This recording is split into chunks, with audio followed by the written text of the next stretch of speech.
Hey, Mr. Scott, how are you? good. How you doing? Good, good. So today, everyone, we really want to talk about how not necessarily the system, but the game of investing could be rigged. And in our view, it may be rigged.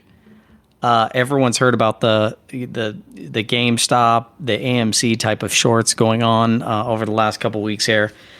But really, what was very intriguing is the interactions and the actions taken by the players, such as Robinhood and some of the hedge funds that are benefiting from the relationship with Robinhood. Now, Scott, I know you're big into this. I know you've done your research on this. What do you think, my friend, about this stuff?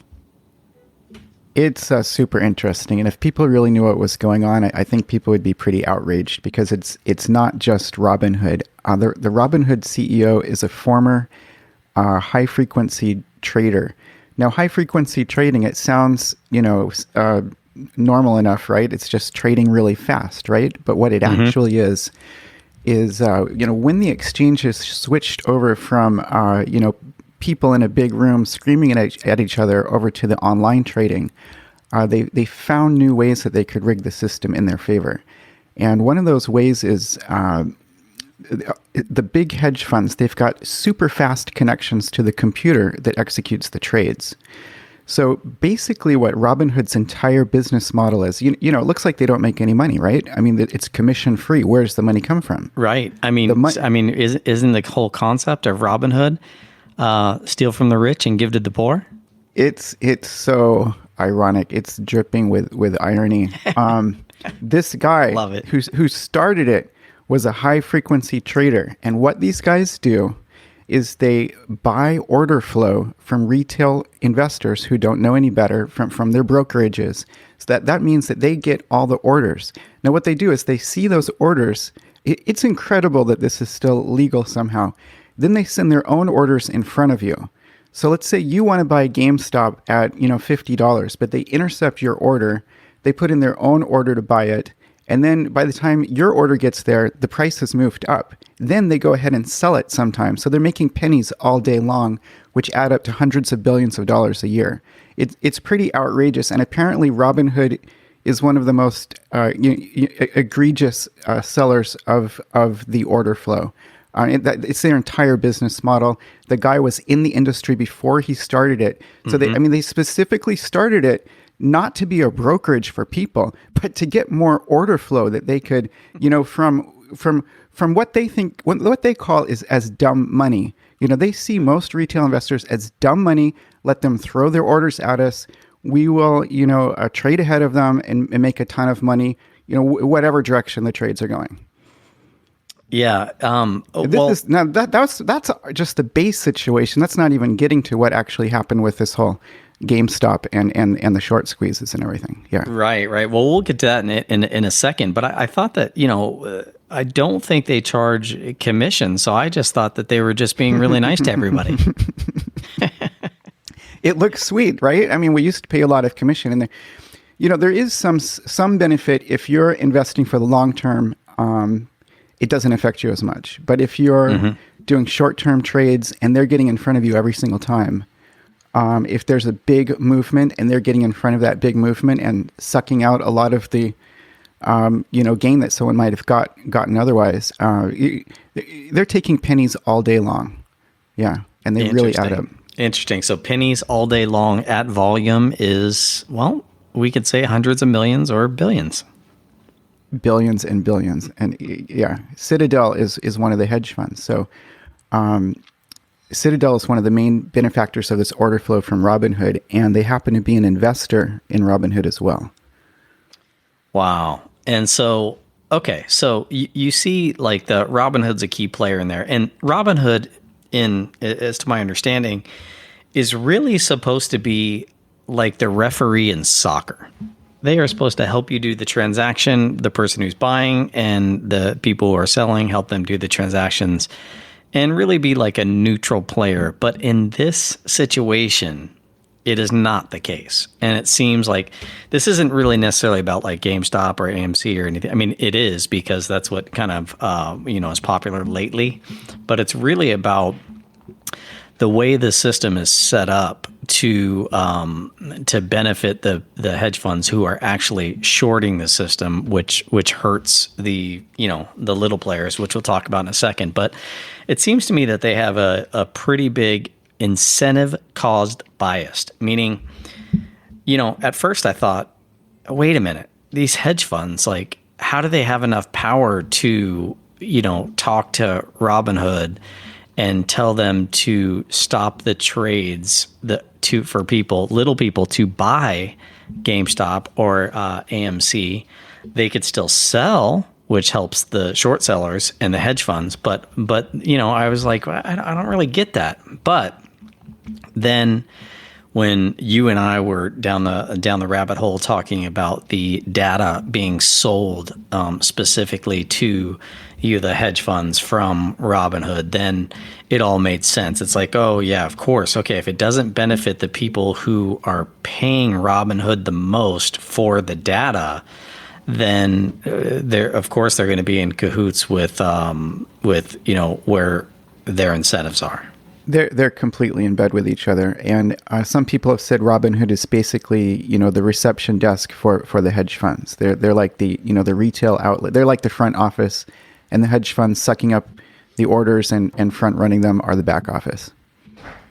Wow, I mean, it is incredible. What I do like though is that technology, for a brief moment in time, and I hope it continues, leveled the playing field to where the little guys got together in, and I say this in the best possible way, but in like a little incredible little mob, and they went after the stocks that were shorting, that were getting shorted, and then they actually beat the hedge funds for a brief moment in time, for a couple of days there. Yeah, before Robinhood, stepped in and on the benefit on behalf of really that the hedge funds and their own also their own incentives, and stopped who they're really supposed to be helping, which is the little guys. So from my perspective, I mean, what do you actually like the tech mobilization side of things, like Discord and Reddit?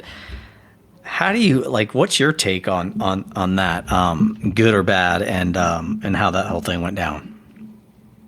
Yeah, so it brings up a lot of really interesting points. I mean, one is, like you said, the online day traders now constitute one or more additional hedge funds. I mean, basically, their buying power.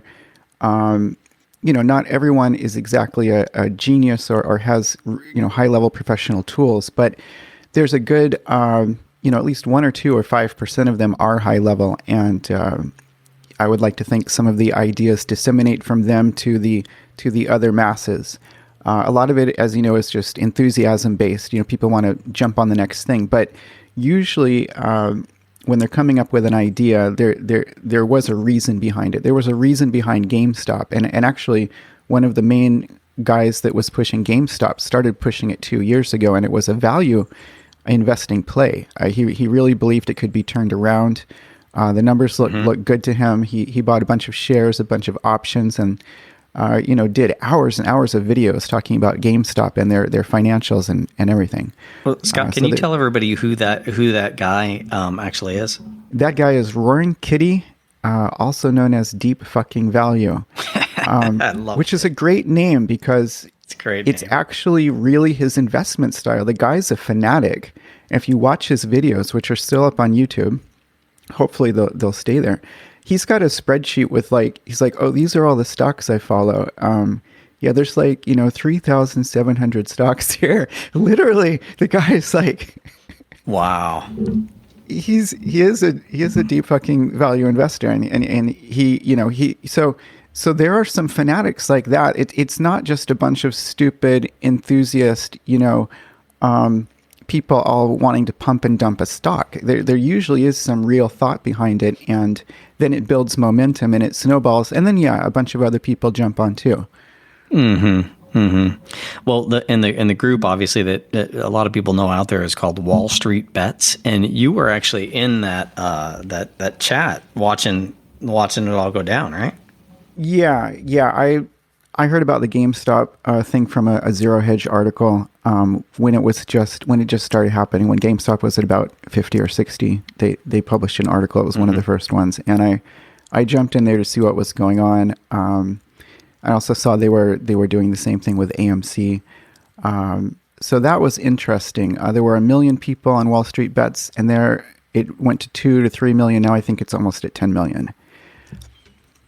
And they've got a Discord server as well. But people shouldn't think it's just Wall Street Bets. They're the same people are in a bunch of different places online. StockTwits, Twitter, and there are literally hundreds of Discord chat groups set up. And so there's a lot of conversation happening. There's potentially a lot of brain power there, and they can figure things out. Yeah, it's interesting that the information flowing into, like, you don't have to have, you don't have to be like a super rich or even a rich person at all. You don't have to go to Harvard. You don't have to, have all your connections be, let's just say, barricaded with being able to go to some of these Ivy League schools. This kind of just put everything into perspective where people could jump on a platform and be super intelligent, but maybe not have, the credentials of, let's say, like a Harvard grad or whatever. But they can also just really change things and really come up with some great ideas and interact with other really smart people that maybe didn't have an interest in any of those type of pedigrees as well. It's really cool. Yeah, there are some really smart people out there. And, when you first jump into Wall Street Bets, it may look a little bit ridiculous, or some of these other places. But, there's a signal to noise ratio. It's good to seek out, the smarter people doing some due diligence and to use, other sources for your information as well. And to also realize a lot of these become momentum plays at some point.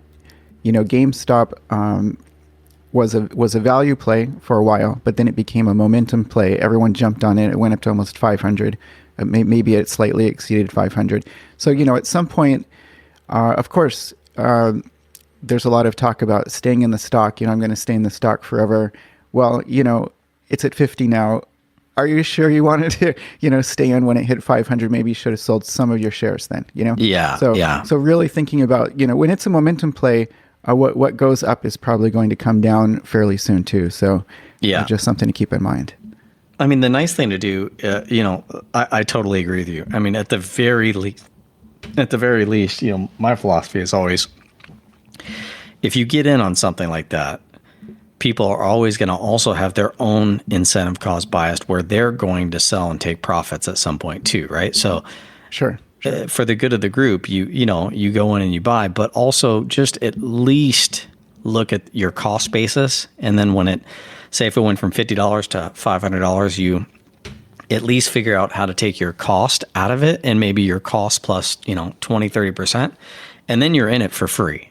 And then it's not as painful if it goes back down. You're literally in it for free, which seems to be also like, we're talking about stocks that have like potential because of the enthusiasm, some type of massive swing in volatility potentially, right? So it's a lot like, in that sense, maybe even like a crypto play, where that's probably a good philosophy there too. This is different than value investing in S&P 500 low cost index funds where you literally dollar cost average every single month, buy and hold good companies forever, which is essentially the Warren Buffett philosophy. But it's a little bit of a different play. However, if you do want to spend, like for me, I just look at it as like, okay,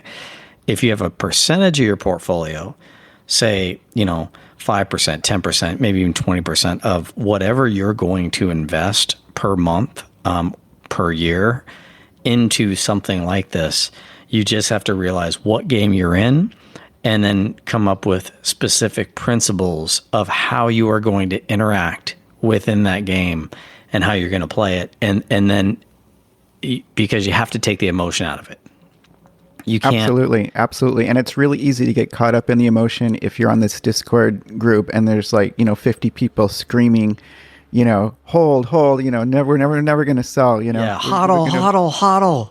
Screw the hedges, What are really, they saying? I mean, hold the lines.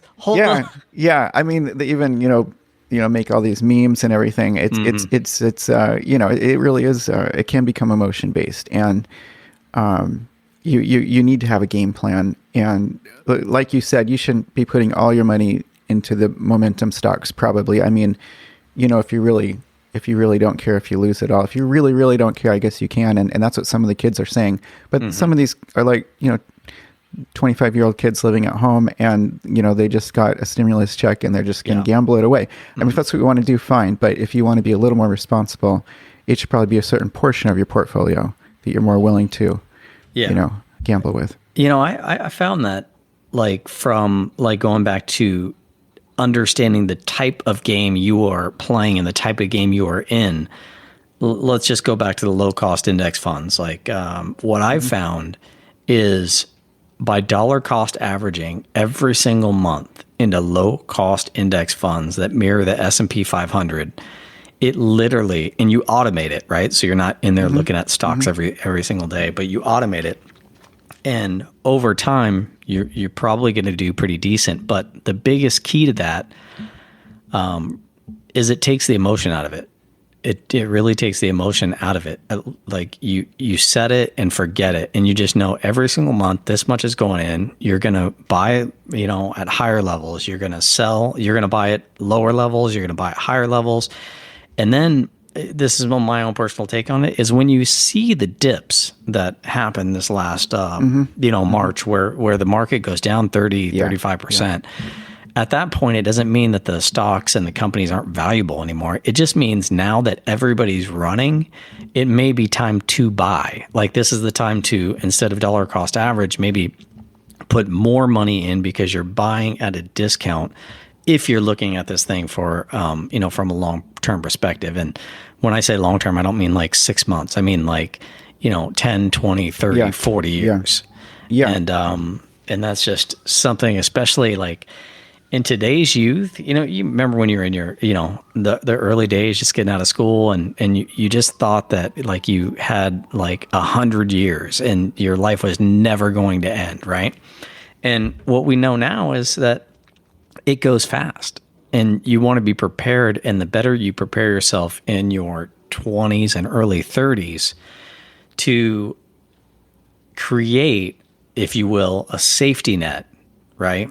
So you're not wondering trying to create your safety net in your 50s.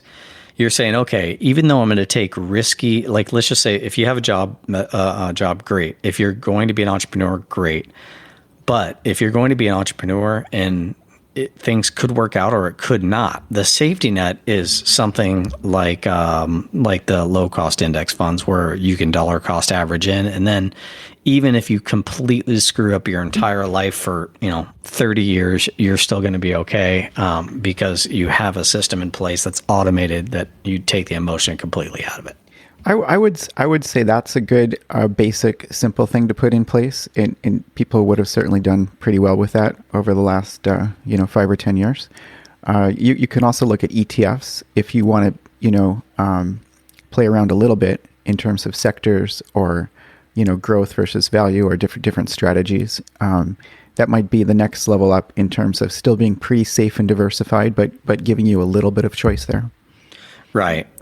No, I totally agree with that too. Yeah, it's really, it's the people who trade in and out usually don't do as well because, it's just the emotion's not out of it. You're watching it, you're focusing on it. So unless you're doing it literally full time as your, job and your profession, I don't know that the trading in and out of things, I mean, I haven't really seen a bunch of people that it worked for long term, unless they have a specific strategies going in, or they have a team, or they're doing it full time. It's very easy to get caught up in the emotions, and Yeah. most people who are dabbling in day trading do typically lose the more they go in and out, because it is easy to not sell when it's high because you want it to go higher, but when it gets low, you freak out and sell, and that's the exact opposite of what you actually want to do, right? Yeah, exactly. And I mean, if you have, I guess, from a day trading perspective, if a certain part of your portfolio is in it, and then you're actually focusing on it, so it's not just willy-nilly, like, looking at the stocks, and then if they're down, you sell, and if they're up, you buy, because you have you FOMO in or whatever. But yeah, I mean, definitely, if you're venturing out there from a trading perspective, start slow and have a real strategy.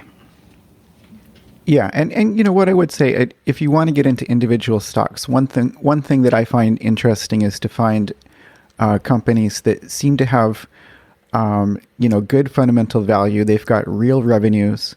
The price to equity ratio, price to sales ratio is pretty low.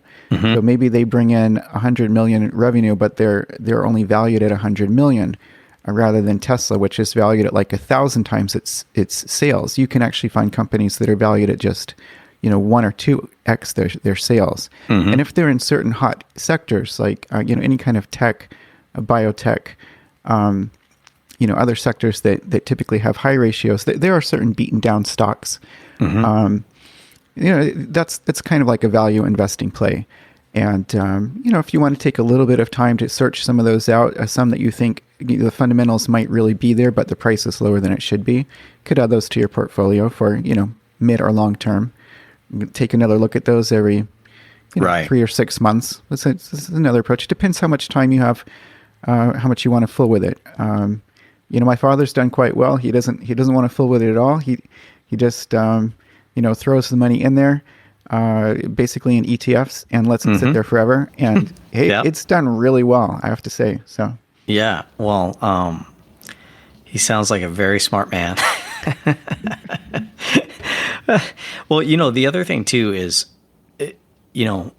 from the side of like temperament, like if you have an addictive personality, or maybe not just an addictive personality, but more of an obsessed personality, where you get into something and you get completely obsessed with it, where it starts not being balanced. That for anything, but also from a stock perspective, or a cryptocurrency perspective, just be super careful when you go down that path, and understanding there's a it can become like gambling. Yeah, Scott, who was the gentleman from yesteryear that said, "Know thyself"?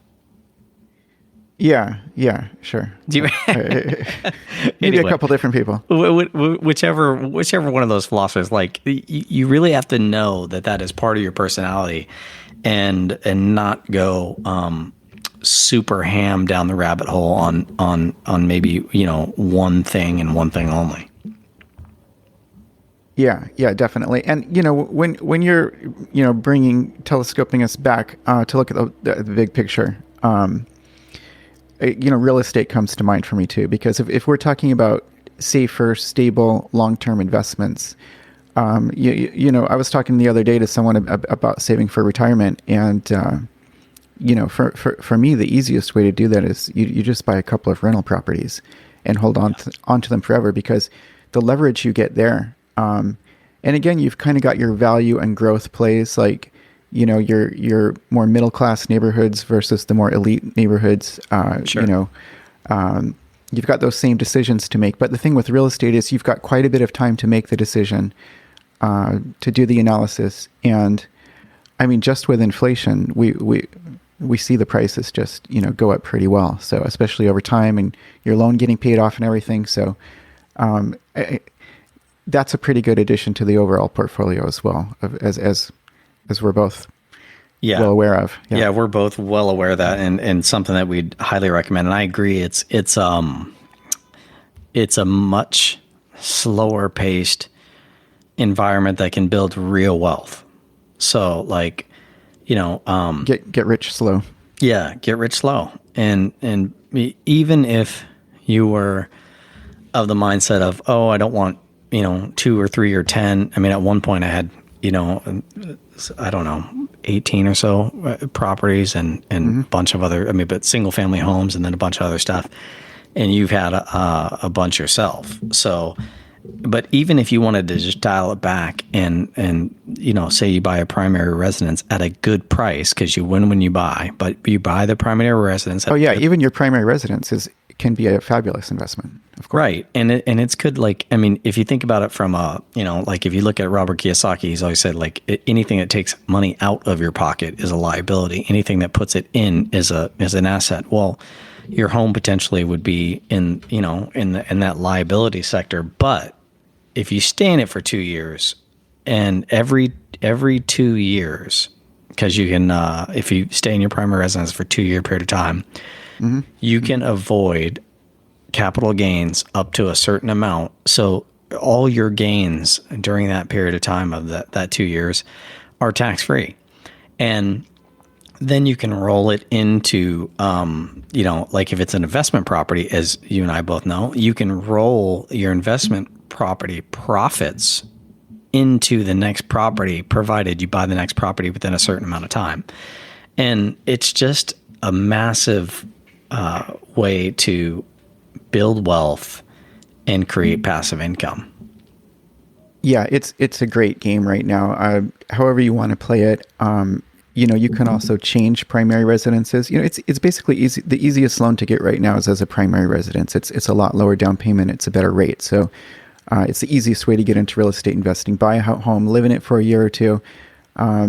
2 years if you plan on selling it. But if you're just going to keep it for your portfolio, 1, 2, 3 years, whatever's going to work best for you, and then simply buy another home and live in it. If you do that for a couple of years, you're going to develop a portfolio, with relatively little cash out. Right. Yeah. And from a risk perspective, like, there's a lot of different levels of risk depending on the type of real estate and the type of stuff you focus on, whether it's office buildings, retail, resort developments, what have you. But this particular strategy is just a very simple one, and the pretty much the lowest risk, because it's like the easiest way to make $1 million. It takes a couple of years, but yeah.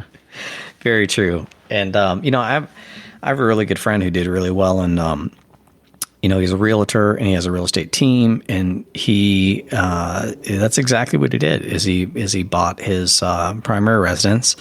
And then when he could, from his real estate earnings, he would buy an investment property, but he wouldn't go crazy and buy like 10 and one time and then leverage himself to death.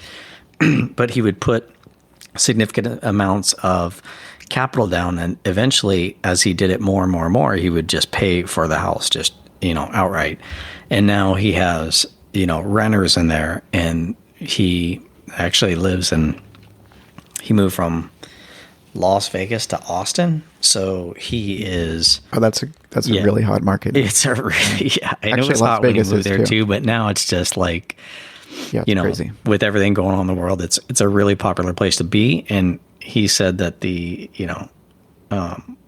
I said, how hot is the real estate market over there? And he said, do you remember the time when the pandemic hit and we ran out of toilet paper? And I said, yeah. And he said, like that. Right. Yeah. So you sit on the passive income rental gains, and then the more of the speculative, but in his case in Austin, the appreciation is super significant, and you got a pretty nice portfolio, and you didn't do it with a whole lot of risk. You did it smart and calculated and over time. It's such a good approach. Yeah.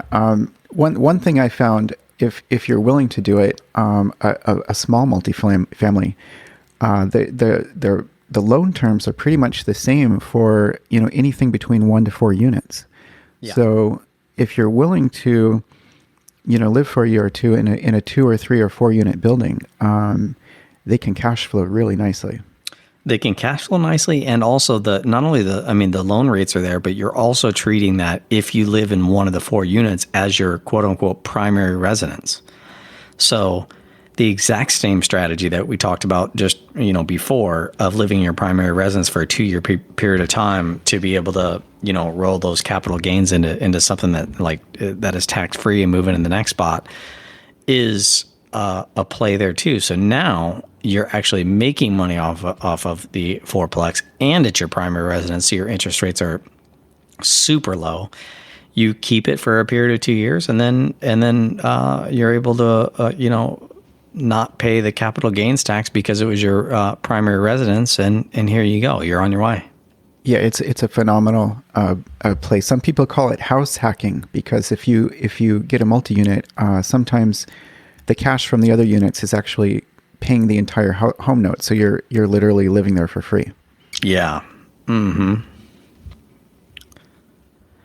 Yeah, and that's probably a pretty good spot to be. Sometimes, I mean, in New York over here, it's you want to be a little bit careful in regards to the laws are very, very like pro renters. So I've heard some horror stories in regards to that. Like, you have to be careful right now too, because they're not really letting you evict people. So yes, well, that, and then like I had the couple that I know, they actually purchased, and then the people moved, like everything was good. They rented out the property, and then month 1 they just didn't pay.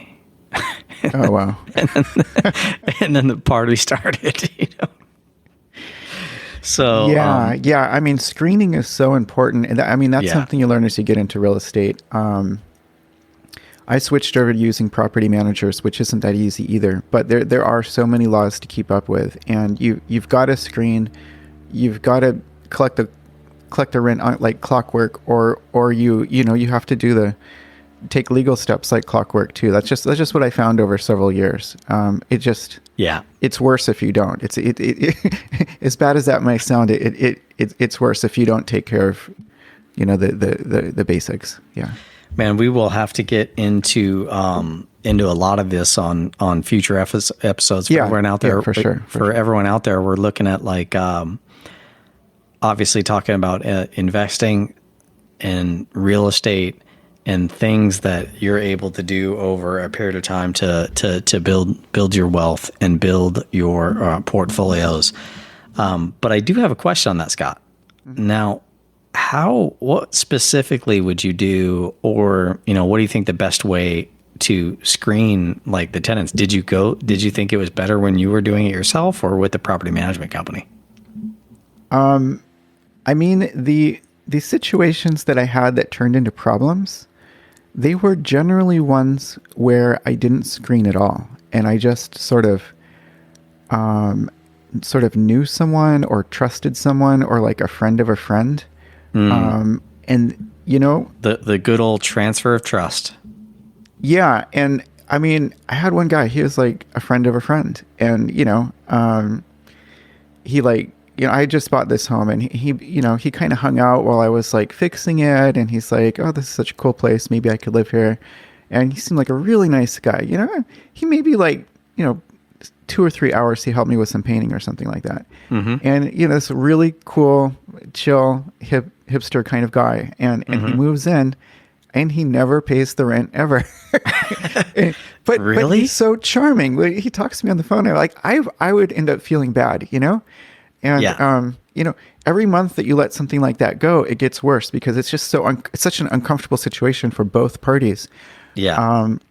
And, had that happen 2 or 3 times. Now that's over 10 or 15 years with 20 homes or something. So it's not really that often that it happened, but the times that it did happen early on, I think it's kind of a test that investors go through, because most people eventually are going to have a situation like that sometime, if you get enough rentals and you do it for long enough. And it's almost like a test. It's like people who give up on the test. They're just like, I can't deal with this. I can't be a landlord. I suck at this. I'm never going to do this again. I think that happens to a lot of people. Mm-hmm. But if you want to keep surviving, this is how I figured it. You have to switch to using a professional property manager who knows how to deal with it, who deals with it like clockwork. Like these are the rules. It's not that we're bad people, but we have to stick with the rules. There's a rent and it's due, and if it's if it's not paid, maybe one time, like there's a small extra couple days, no problem. Or the situation right now is extraordinary with the pandemic and everything. So maybe people need to make some provisions there, but generally speaking, and I just found it easier to have the rules in place, to be less emotional about it, using a property manager. So I switched over, and that's how I was able to survive. If I kept trying to do everything myself, it was just getting to be too much of a hassle. And even like every different town has its own rules, right? And those rules can change monthly. But screening is super important. If you screen well, you'll get rid of 90% of your problems. And if you buy well, the properties that I had problems with were generally in the highest crime areas. So it's a little harder to attract, better tenants, basically. So between those two things, knowing where to buy and, screening properly, really important. Did you, yeah, the properties with a little bit more crime, I can imagine those maybe weren't the easiest to deal with. I thought, like, why should I care? I'm willing to invest anywhere. These are really good prices on these homes. This neighborhood will probably get better. And to an extent, like, the neighborhoods that I got into that were on the edge of really good neighborhoods, they did do really well, although it took a few years. But the ones that were more deep into high crime areas, they ended up being more of a hassle than all the other properties combined. So, unless you're really familiar with an area and you know how to make it work, it's just easier to avoid areas like that. Yeah. The risk, and the probability of, like, a good outcome, along with the risks that come along with it not being a good outcome, is really important to do simple calculations. So you're not in a situation where, if you can have a better outcome and less risk for the same price or a similar price, versus going with a property that might be a little bit more trouble, a little bit more risk, it might make sense to, especially for your first 1, 2, 3, 4, 5 properties, it might make sense to go with something that is a little bit more sure, instead of a little bit more, this could go either way. Yeah, I personally like to get a really good value, right? So a couple times I did get homes that were just a little bit too beaten up. But for me, the ideal is, like, you walk in and it smells a little bit, it's a little bit musty. There's like dust. The landscaping hasn't been done. So there are like simple problems but there's still a really big turnoff, but you can fix them for like $5,000 or $10,000. That's kind of an ideal. It's okay to paint all the walls, do new floors, do new lights, paint the outside, do some landscaping. Well, clean things up really well. I'm all about, like, the deal that you get from buying it a little bit more, like the actual house, like the inside, if it needs some, light remodeling, or even a kitchen remodel, or or just paint and landscaping, like you're saying, like from an aesthetic standpoint, fixing that up is some of the highest value if you're buying it, because at a better price, because something, the house isn't painted, or the kitchen is super outdated, but it's really like a low cost, relatively speaking, depending on what you want to do with the kitchen, but a low cost item to versus the value that it would provide. Meaning, like, if you're going to renovate the kitchen and put marble and all the fixings, versus like a 1970s kitchen, then you're probably going to see a pretty good return on the money that you spend on that upon the sale. Would you agree? Yeah. It's great to get in with equity right from the beginning. And, Here in Seattle, the turnkey homes are so in demand right now. I mean, the real estate market is super hot now because people want more space. Basically, they're spending more time at home. And the typical homes around here are all going for like 10% over the asking price with multiple bids. It's totally multiple crazy. offers on it, huh? Yeah, but these are tech workers usually, and they want to walk in and they want it to be turnkey. So any home that's not turnkey, there's generally going to be a lot less competition for it. You can get it for less, and if it's got a few problems, you can get it even for less. So being able to get 50K equity, I mean that's that's the kind of deal I prefer to get into. Where you've got equity right from the beginning with a little bit of work. Mm-hmm. So equity right from the beginning, a little bit of work, you get a better price on it. You definitely like the strategy that is hard. Well, you kind of want to avoid is you definitely don't want to be in a position where you're paying 10% over the asking price. Like that. Yeah. Even though like the market's hot and blah, blah, blah, that's a tough one because then you really got to time like, okay, am I FOMO? It could take you a couple of years just to break even. You don't know what's going to happen in the next year or two. Yeah. Especially when things are so crazy where in a city you FOMO in and it could be like the end as you and I both know very well, the end of 2008, or the end of 2007, 8, and then on through like 9, 10, like you don't know what's going to happen. So you could potentially buy and it could drop like in some areas where you and I both bought. It's, there's Phoenix, Vegas, Utah. I mean, there were 50, 60% drops and you're not coming back from that. So you're just not coming back. That was an interesting time. Yeah.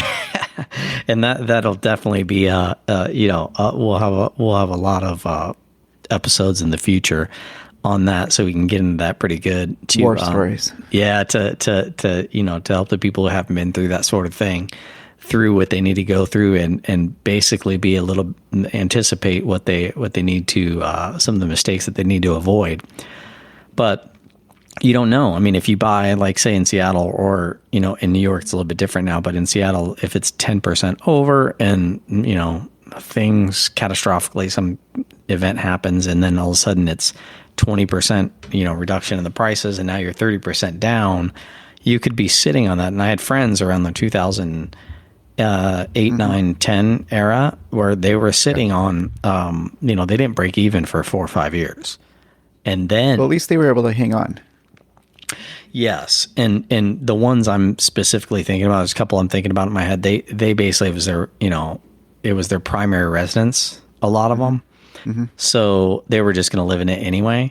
But still, like if you were doing that, as a strategy for in a 2-year period of time to exit and then go into the next house, you would have overpaid, and then some type of event that you couldn't see may have come along. And so it's just better to be a little bit smarter on the buy, unless money really doesn't matter and you want the turnkey property and later on you're going to make money on other things and you just want a place to live that is turnkey, then that's a different deal.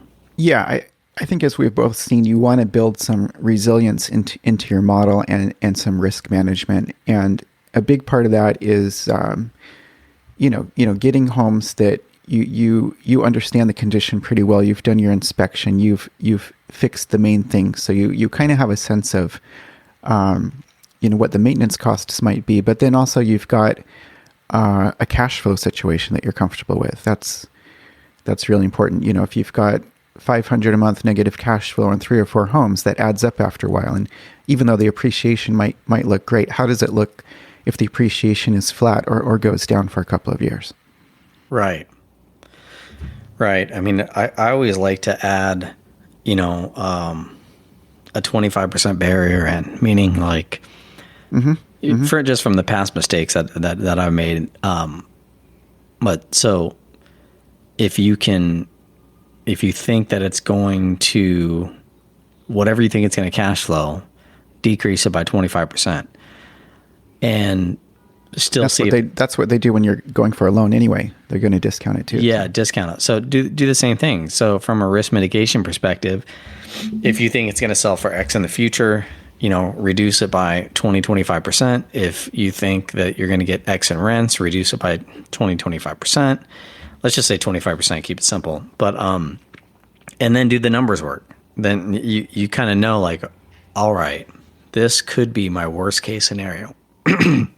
And are you okay with that? Is it still a deal that you would pursue, or would you run away from it, or would you be like, I don't know about this? And thinking about those things up front can save you a lot of headache down the road, because if you do get into a deal wrong on the buy, it could be a headache for, years, a decade. Yeah, they say very often that the profit is made at the purchase. And it is so critical to really understand what you're getting into, to understand the market you're involved with. A lot of people just go to a real estate agent. They say, hey, I want to buy a rental property, or, I want to buy a home to live in, or whatever. They look at 5, 6, 7 homes, they buy one, and that's it. So that can still work for a lot of people, but it really does pay, I think, to spend a little bit of extra time getting to know your market, even just, go on Zillow or whatever website out there and start looking at the prices, see what things have sold for, drive around the neighborhood, so that if you really understand what prices should actually be, what values actually are, then you can see when a good deal comes up. Absolutely. And it's so important to do that, as you and I both know, like, up front, because if you're working with a realtor, you have a real estate friend that, is at a college, or, even a decade removed from college. They might not really know. They want most or they might in a not really care situation about where they that don't aspect of it. Yeah, they don't really have it. They have good intentions, but Hopefully. Well, yeah, just giving everyone the benefit of the doubt here. Sure.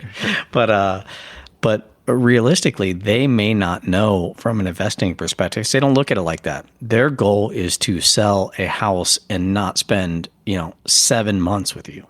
So, oh yeah, that's the other thing. They don't have much incentive to show you 20 or 30 properties and have you find the best one. Yeah. No, and they'll get frustrated with you and this and that. But what it really comes down to is you have to take control of your own analysis and speed when it comes to analyzing a house. You can't really depend on you need to find an agent who you're comfortable working with, who understands that, you're looking at it from an investment perspective as well. And you're willing to spend, 2 or 3 times as much time if it'll save you, $20,000, $30,000, $50,000 in the long run. I mean, it's worth it. Yeah, it's a total no-brainer. It's a total no-brainer. The other thing I keep thinking about as we're talking is, what you referred to, I think, and I think you grabbed this from someone, but, lifestyle design and, looking at your whole life in terms of this. A lot of people still have a regular job, but a lot of people don't right now. Life has really changed for a lot of people, and it was already changing anyway. There's been a big move to this whole gig economy, and people doing online businesses. So it is possible also to think about how you want to structure your life and your time in terms of having these passive investments, maybe having some gigs or online businesses, and once you get enough of these going, it's also diversified in terms of more passive and more active sources of income, and it can also become something where you can gain back some more control over your schedule and over your time. Yeah, and to be clear here, like, you and I both have been in real estate extensively, and we've also been in e-commerce businesses extensively and built multi-million dollar e-commerce businesses. So from that perspective, we both know what it takes from the standpoint of like when we talk about this thing, lifestyle design, and it's I think it was first coined by Tim Ferriss, but when we talk about this lifestyle design type of deal, it really is like, what do you want your life to be? If you're going to build the next Facebook. That's not really what we're talking about here, because you're going to be 80 hours a week stuck in a geographical. You're not going to be geographically free. In my mind, it means like basically win back your time and win back what you want to eventually focus on. So for me, when everything crashed in 2008, 9, 10, 11, 12, and 13, when in the heavy real estate days, I thought, okay, as I owned a mortgage brokerage as well, right? As you know, but I thought, okay, I don't want to be tied to a geography. Okay. I do not want to be in a spot where I'm tied to necessarily like an office or anything like that again. So I designed and came up with my own angle, which is a completely different industry in the realm of e-commerce.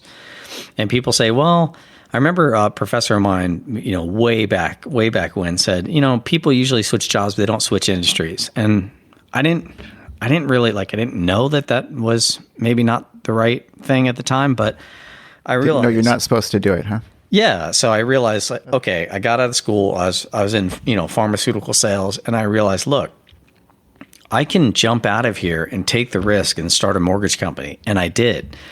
I can, get into raising capital and real estate investments, and I did. That was, they were similar in nature.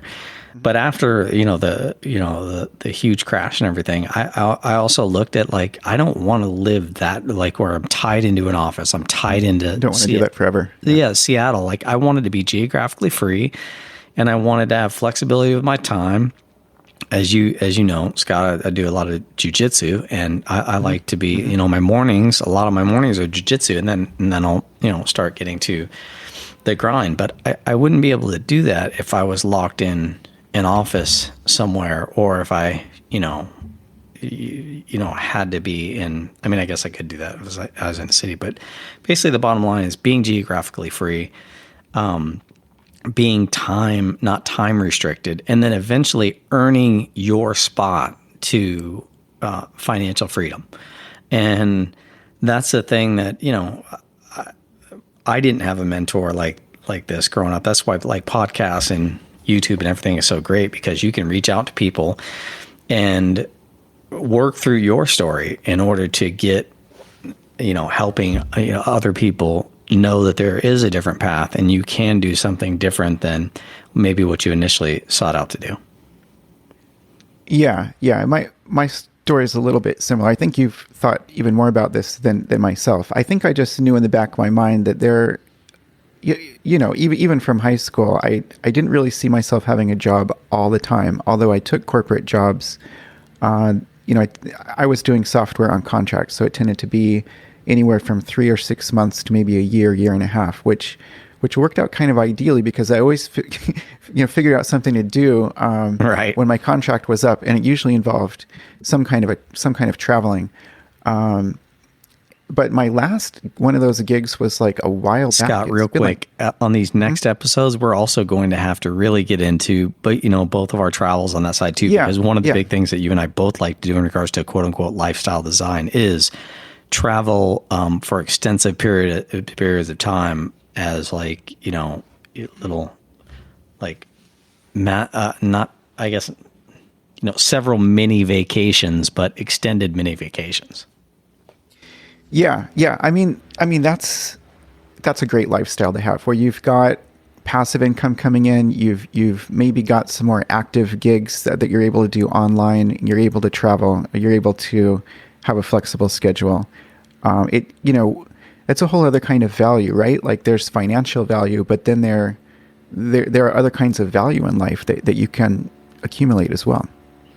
Well, it's and I so rudely, I'm sorry about that, interrupted you. You said my life started out a little bit differently than yours, and then you started talking about.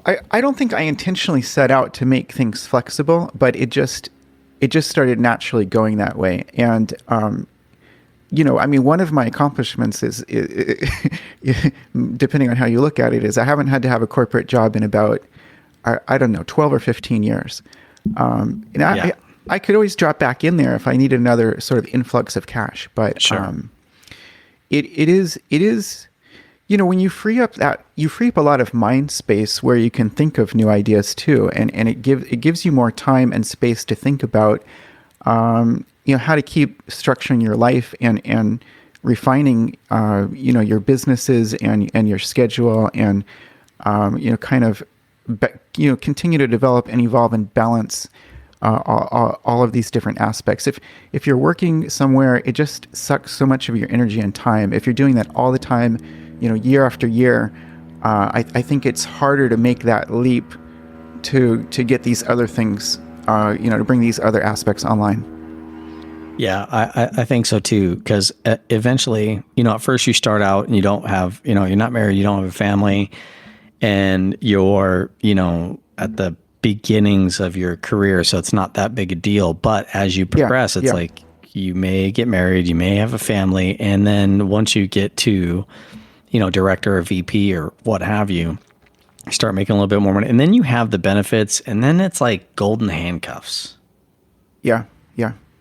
Yeah. And one of the big things that I thought of when I first started my venture is like, what if this doesn't work out? What are people going to think? And blah, blah, blah, blah, blah. Who cares? Okay. No one, in the grand scheme of things, no one really cares that much. So Scott, you and I are both outliers. We're independent thinkers. And what we really want to do is bring this type of lifestyle design / independent thinking out to other people who are like-minded, so they could share our journey with us. What are your thoughts on, the whole creating your own lifestyle and freeing up your time, and what kind of this thing would be? Scott, we might need to do that over, dude. Sorry. Okay, hold on.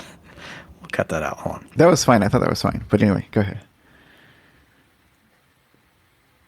Scott, this is actually a pretty exciting time for outliers, and you and I are both outliers. We're independent thinkers, and what we really want to do is bring these type of topics to other people who are like-minded, who are interested in lifestyle design and independent thinking.